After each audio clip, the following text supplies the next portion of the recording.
Sir. 4 महीने में आपने जेई की प्रिपरेशन भी की और जेई के एग्जाम में 99.3 परसेंटाइल अचीव भी किया।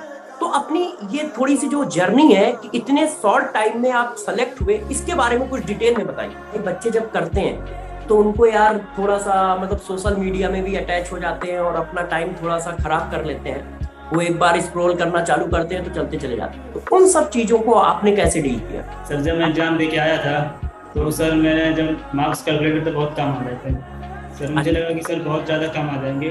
जैसे अगर बहुत ज़्यादा हाई लेवल क्वेश्चन अगर प्रैक्टिस कर लेते हैं हमारा मूड ऑफ हो जाता है और फिर हमें लगता है कि जेईई मेंस बहुत टफ है, लेकिन एक्चुअली में जेईई मेंस बहुत ईजी होता है। हाँ बेटा मतलब सबसे पहले आपको बहुत बहुत बधाई कि आपने जेई मेंस 2023 में 99.3 परसेंटाइल लाकर अपना सिलेक्शन कराया। बहुत बहुत बधाई मुकुंद आपको। Thank you sir. Okay okay. अच्छा ये बताओ कि इस चीज को अचीव करके आपको कैसा फील हो रहा है? चेहरे पे थोड़ी खुशी आनी चाहिए यार, खुशी नहीं नजर आ रही, क्या बात है? सर सबको सर बहुत अच्छा लग रहा है, तो इतने अच्छे परसेंटाइल आए। सर इतनी उम्मीद भी नहीं थी कि आ जाएंगे। सर जब मैं एग्जाम दे के आया था तो सर मैंने जब मार्क्स कैलकुलेटर तो बहुत कम आ रहे थे। सर मुझे अच्छा लगा कि सर बहुत ज़्यादा कम आ जाएंगे, लेकिन फिर मैं डिमोटिवेट नहीं हुआ। फिर मैं डिसाइड किया कि मैं सेकेंड अटेम्प्ट में ज़्यादा फोकस करूंगा। अच्छा। और यार टेंशन नहीं ली सर मैंने। अच्छा तो आपने मार्क्स कैलकुलेट किए तो बहुत कम आ रहे थे, परसेंटाइल कैसे ज्यादा आ गए फिर? अच्छा आपके हिसाब से या तो कम आ रहे होंगे। यस सर, सर पेपर बहुत ईजी आया था, लेकिन सर सिली मिस्टेक बहुत ज़्यादा हो गई थी। ओके। तो आपने इससे पहले कभी जेई मेंस का पेपर दिया है? नहीं सर, फर्स्ट टाइम था सर, ये सर 12th अच्छा क्लास आपका में तो, सर एग्जाम नहीं दिया था। तो आपने विद्यापीठ से पढ़ाई की है, कानपुर विद्यापीठ से, यस है ना? सर। जहां तक मुझे ध्यान है सेशन शायद जो मुझे याद है कि वहां पर अगस्त के बाद सितंबर के फर्स्ट वीक में स्टार्ट हुआ था। तो यस सर। 4 महीने में आपने जेई की प्रिपरेशन भी की और जेई के एग्जाम में 99.3 परसेंटाइल अचीव भी किया। तो अपनी ये थोड़ी सी जो जर्नी है कि इतने शॉर्ट टाइम में आप सेलेक्ट हुए, इसके बारे में कुछ डिटेल में बताइए, जैसे बच्चों को कुछ मोटिवेशन मिले। सर सबसे ज़्यादा इम्पोर्टेंट है कि क्लास पे मिस नहीं करना, पूरी क्लास लेना, नोट सारे रिवाइज करना और डीपीपी सॉल्व करना, और ज़्यादा से ज़्यादा क्वेश्चन प्रैक्टिस करना। बहुत ज़्यादा हाई लेवल क्वेश्चन प्रैक्टिस नहीं करना चाहिए, मेंस लेवल के करने चाहिए। उससे क्या होता है, थोड़ा कॉन्फिडेंस बढ़ता है और क्वेश्चन प्रैक्टिस करने में अच्छा लगता है। जैसे अगर बहुत ज़्यादा हाई लेवल क्वेश्चन अगर प्रैक्टिस कर लेते हैं हमारा मूड ऑफ हो जाता है और फिर हमें लगता है कि जेईई मेंस बहुत टफ है, लेकिन एक्चुअली में जेईई मेंस बहुत ईजी होता है। तो आपका शेड्यूल क्या था? आप क्या क्या करते थे? टीचर्स के नोट्स पढ़ते थे, डीपीपी लगाते थे, पीडब्ल्यू का मॉड्यूल्स लगाते थे, पीवाईक्यू करते थे, इसके अलावा भी कुछ करते थे आप?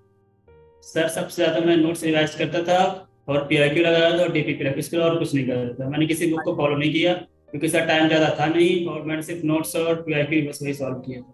अच्छा मतलब विद्यापीठ में जो हमारे सर पढ़ा रहे थे उनके नोट्स रिवाइज करते थे, डीपीपी लगाते थे, पीवाईक्यू करते यस सर। थे।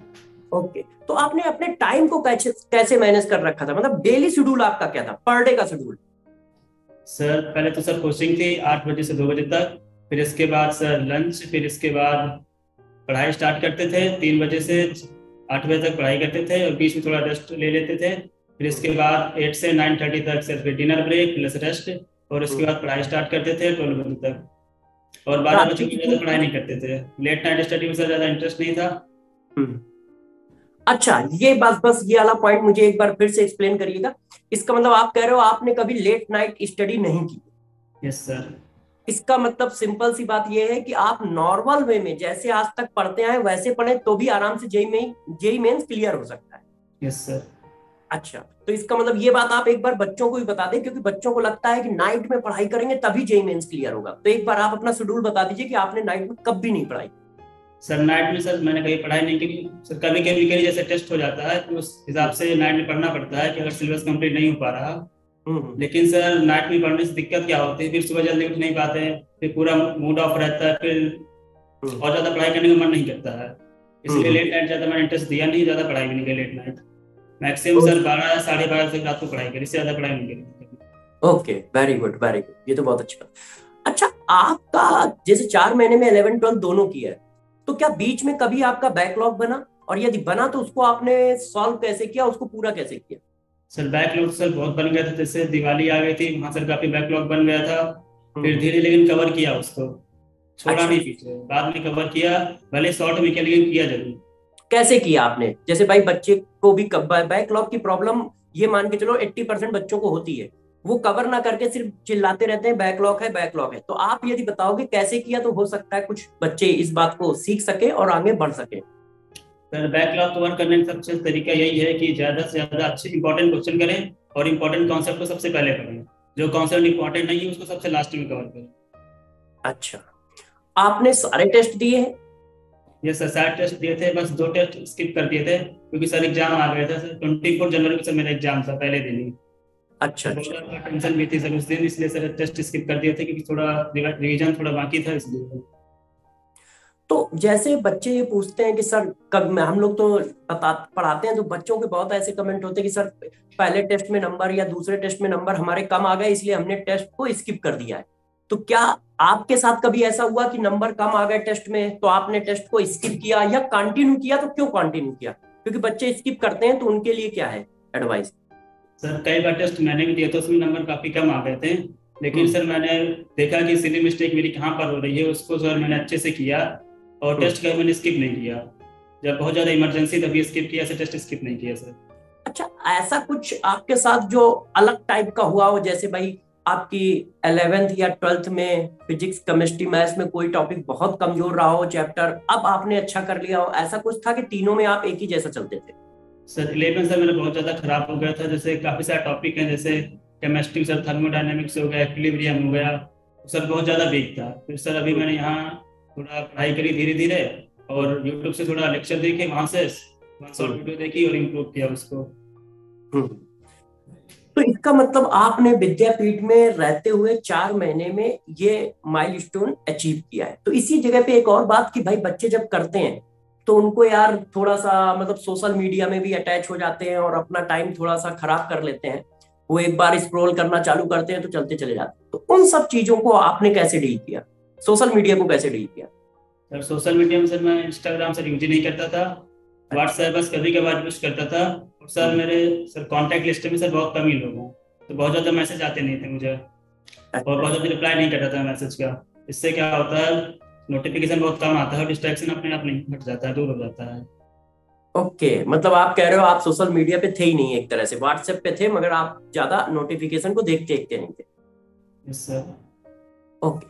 अच्छा, एक और बात मुझे बस बताइए आप कि जैसे बच्चों को कंटिन्यूअस स्टडी करनी चाहिए या धीरे धीरे करके पढ़ना चाहिए? जैसे आप कैसे पढ़ते थे, एक बार बैठते थे तो कितने घंटे तक लगातार पढ़ते थे? सर लगातार सर कभी 2 घंटे हो गया, कभी 3 घंटे हो गए, इससे ज़्यादा नहीं पढ़ता था। और हर 1 घंटे के बाद 5 से 10 मिनट का ब्रेक लेता था, फेस वॉश करता था और 5-10 मिनट रेस्ट करता था, फिर इसके बाद स्टार्ट करता था पढ़ाई। अच्छा, आप 1-1.5 घंटे पढ़ते थे, फिर 5-7 मिनट का ब्रेक, फिर 1-1.5 घंटे पढ़ते थे, ऐसे करते? हाँ, वेरी गुड वेरी गुड, ये तो बहुत अच्छी बात है। अच्छा, अब जो सेकंड अटेम्प्ट है, बहुत सारे बच्चे ऐसे भी हैं जिनका सेकंड अटेम्प्ट में फर्स्ट अटेम्प्ट में नहीं हुआ है, अब वो सेकंड अटेम्प्ट की ओर जाएंगे, तो उनके लिए आपकी क्या एडवाइस है? सर उनके लिए तो यही है कि अभी जितना पढ़ाया जा रहा है उसको अच्छे से रिवाइज करते रहें, सारे क्वेश्चन सॉल्व करें, डीपीपी सारे लगाए, सारे पीआईक्यू सॉल्व करें और जो 2023 में क्वेश्चन आ चुके हैं ऑलरेडी उनको सबसे पहले सॉल्व करें, वो ज़्यादा इंपॉर्टेंट है। अच्छा, पीवाईक्यू का इंपॉर्टेंस कितना है आपके हिसाब से? क्योंकि आप इस जिंदगी को जी के आए हो, मतलब आप पेपर दे के आए हो, तो आपने पीवाईक्यू भी किए, तो क्या बहुत सारे क्वेश्चन के कॉन्सेप्ट फिर से रिवाइज होते हैं पेपर में? सर एग्जाम में sir approx 50 to 60% question direct PIQ से ही आते हैं, नए क्वेश्चन बहुत कम ही आते हैं। ओके, मतलब आपका कहना है कि पीवाईक्यू बहुत इंपॉर्टेंट है, बच्चों को पीवाईक्यू बहुत ज्यादा करनी जरूर करनी चाहिए। बात ठीक है, ये तो बहुत अच्छी बात है। अच्छा, अब आप ये बताओ कि जब आपके नंबर कम आते थे तो गार्जियन का प्रेशर आता था या नहीं आता था, या इस गार्जियन आपको किस तरह से सपोर्टिव थे या नहीं थे, या डांट मतलब कहते थे कुछ? सर गार्जियन ने कभी ज़्यादा प्रेशराइज नहीं किया कि नंबर कम क्यों कम आ रहा है, बस यही कहते थे इस बार कम आ गया, अगली बार अच्छी मेहनत कर लेना, अगली बार बढ़ जाएंगे जरूर। कभी डीमोटिवेट नहीं करते थे कि तुम्हारे नंबर कम क्यों आ गए, पढ़ाई क्यों नहीं करी, सर कभी नहीं सवाल पूछते थे। अच्छा, तो आप गार्जियन को क्या बोलना चाहोगे जो मान लो और भी बहुत सारे बच्चों के गार्जियन होंगे, कि किस तरह से उनको सपोर्ट करें? सर मैं यही बोलना चाहूँगा कि अपने बच्चों को सपोर्ट करें और अपने बच्चों से पूछें कि उन्हें कहाँ कहाँ वीक, किस कॉन्सेप्ट में वो वीक है ज़्यादा, और उसको अच्छे से तैयारी करें उस कॉन्सेप्ट की।